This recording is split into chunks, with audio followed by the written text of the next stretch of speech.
നമസ്കാരം. എല്ലാ പ്രേക്ഷകരെയും ഒരിക്കൽ കൂടി പുതിയ വീഡിയോയിലേക്ക് സ്വാഗതം ചെയ്യുന്നു. ഇന്നത്തെ വിഷയം ഓട്ടിസം സ്പെക്ട്രം ഡിസോർഡേഴ്സിനെ പറ്റിയാണ്.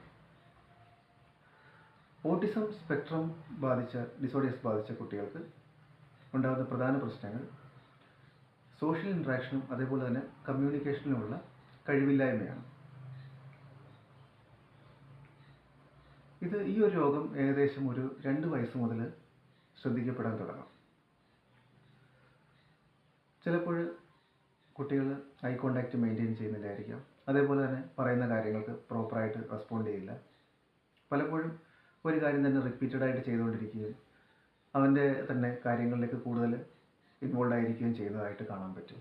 അതുപോലെ തന്നെ പുതിയ സ്ഥലങ്ങളൊക്കെ മാറുമ്പോഴത്തേക്ക് പെട്ടെന്ന് ചിലപ്പോൾ അബ്നോർമലായിട്ട് പ്രതികരിക്കുകയും ഒക്കെ ചെയ്യാനുള്ള സാധ്യതയുണ്ട്. ചിലപ്പോൾ ചില ടൈപ്പ് ഭക്ഷണങ്ങൾ, ചില മണങ്ങളൊക്കെ കേൾക്കുമ്പോൾ അബ്നോർമലായിട്ട് അവർ പ്രതികരിക്കാനുള്ള സാധ്യതകളൊക്കെ ഉണ്ട്. പലപ്പോഴും കൂട്ടുകാരുമായിട്ട് ഒന്നിച്ച് കളിക്കാതിരിക്കുക, അതേപോലെ തന്നെ ഒറ്റയ്ക്കിരുന്ന് എന്തെങ്കിലും റിപ്പീറ്റഡായിട്ട് മൂവ്മെൻറ്റ്സ് ചെയ്തുകൊണ്ടിരിക്കുക ഒക്കെയാണ് അവർ പ്രധാനമായിട്ടും കാണുന്ന ലക്ഷണങ്ങൾ. അപ്പം ഈ ഒരു ഓട്ടിസം ബാധിച്ച കുട്ടി മറ്റുള്ളവരിൽ നിന്നും അവരുടെ കമ്മ്യൂണിക്കേഷനിൽ നിന്നും ഇൻട്രാക്ഷനിൽ നിന്നും വ്യത്യസ്തമായി അവൻ്റെ ലോകത്തേക്ക് മാത്രമായി ഒതുങ്ങിക്കൂടുന്ന ഒരവസ്ഥയാണ്. അപ്പോൾ തീർച്ചയായിട്ടും അവർ ആ ഒരു കഴിവിൽ മാത്രം ശ്രദ്ധിച്ച് പോകുമ്പോഴത്തേക്ക് ഇതൊരു ഡിസബിലിറ്റി എന്ന് പറയാൻ പറ്റില്ല. പക്ഷേ അത് പൊതുവെ നമുക്ക് പുറമേ നിന്ന് കാണുന്നവർക്കൊരു ഡിസബിലിറ്റി ആണെങ്കിലും അവരാ ചെയ്യുന്ന കാര്യങ്ങൾ ചിലപ്പോൾ പലപ്പോഴും ഇപ്പം പാട്ട് പാടുന്ന ആൾക്കാരെ ശ്രദ്ധിക്കാം.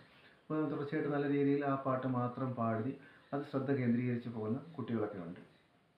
അപ്പോൾ ഇതൊരു സ്പെഷ്യൽ കഴിവുള്ള കുട്ടികളായിട്ടാണ് നമ്മളവരെ കണക്കാക്കുന്നത്. എങ്കിലും അവരുടെ പ്രധാന കഴിവില്ലായ്മ സോഷ്യലായിട്ടുള്ള ഇൻട്രാക്ഷനും അതേപോലെ തന്നെ കമ്മ്യൂണിക്കേഷനും ഒക്കെയാണ്. അപ്പോൾ ഈ ഒരു കഴിവില്ലായ്മയ്ക്ക് കാരണമായിട്ട് പറയുന്നത് അതിൻ്റെ ഒരു കാരണം പ്രധാനമായിട്ടൊരു പ്രസവ സമയത്തുണ്ടാകുന്ന അബ്നോർമലായിട്ടുള്ള വെയിറ്റ് അല്ലെങ്കിൽ വെയിറ്റ് കുറഞ്ഞ വെയിറ്റിൽ ജനിക്കുക, അതേപോലെ തന്നെ വളരെ വൈകിയുള്ള പ്രഗ്നൻസി, ഏജ്ഡായിട്ടുള്ളവരുടെ, അതേപോലെ തന്നെ ചില ജീനിൻ്റെ പ്രശ്നങ്ങൾ ഒക്കെ ഈ ഒരു ഡിസബിലിറ്റിക്ക് കാരണമാകുന്ന പഠനങ്ങൾ പറയുന്നുണ്ട്. എങ്കിൽ കൂടിയും ഇപ്പോൾ ഈ ഒരു ഡിസബിലിറ്റിക്ക് കാരണമാകുന്ന കൂടുതൽ കാര്യങ്ങൾ പറയുന്നത് ഒന്ന് ഒരു എറ്റിപ്പിക്കൽ ന്യൂറൽ ആക്ടിവിറ്റി എന്നാണ്. അബ്നോർമലായിട്ടുള്ള ന്യൂറൽ ആക്ടിവിറ്റി, അതുപോലെ unusual sensory activity, unusual sensitivity, ഇങ്ങനെയുള്ള കാര്യങ്ങളൊക്കെയാണ് പറയുന്നത്.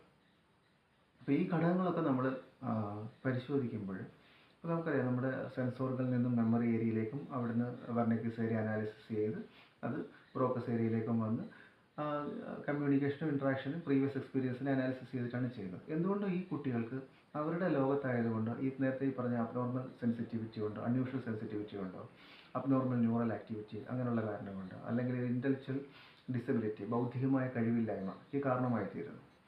അപ്പോൾ ആയുർവേദത്തിൽ ഇത്തരം പ്രശ്നങ്ങളെ സമീപിക്കുന്നത് ഈ ഒരു പാത്വേ കറക്റ്റ് ചെയ്യുക എന്നുള്ളതാണ് പ്രധാനമായിട്ടുള്ളൊരു കാര്യം.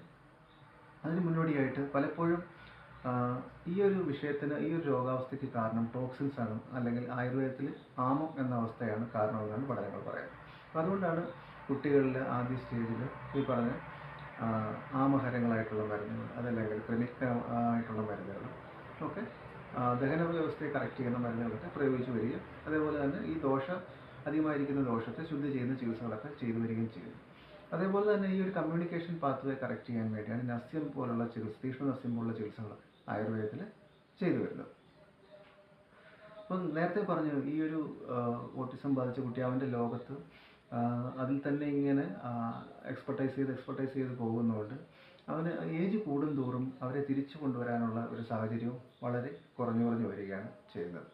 അപ്പോൾ അതുകൊണ്ട് ഒരു 10 വയസ്സിന് താഴെയുള്ള കുട്ടികളാണ് കൂടുതലായിട്ടും ഇതിലൊരു റിസൾട്ട് കണ്ടുവരുന്നത്. അതൊരു മരുന്നുകളുടെ പ്രയോഗ രീതികൾ മാത്രമല്ല, മരുന്നുകൾ നേരത്തെ പറഞ്ഞുകൊണ്ട് ആമോപാചനങ്ങളായിട്ടുള്ള മരുന്നുകളും കൂടുതൽ രസായനങ്ങളായിട്ടുള്ള മരുന്നുകളും ഇടയ്ക്ക് വേണ്ടി വരുന്ന പഞ്ചകർമ്മ ചികിത്സാ രീതികളൊക്കെയാണ് ആയുർവേദത്തിൽ ചെയ്തു വരുന്നത്. അതോടൊപ്പം തന്നെ സ്പീച്ച് തെറാപ്പിയും മറ്റ് ട്രെയിനിങ്ങുകളും ആവശ്യമാണ്. അപ്പോൾ ഈ ഒരു ആയുർവേദത്തിലും ഈ പറഞ്ഞ ഓട്ടിസത്തിന് ഉള്ള ചികിത്സകൾ ചെയ്തു വരുന്നുണ്ട്. ഈ ഒരു അറിവിലേക്കാണ് ഇന്ന് വീഡിയോ ചെയ്തത്. നന്ദി, നമസ്കാരം.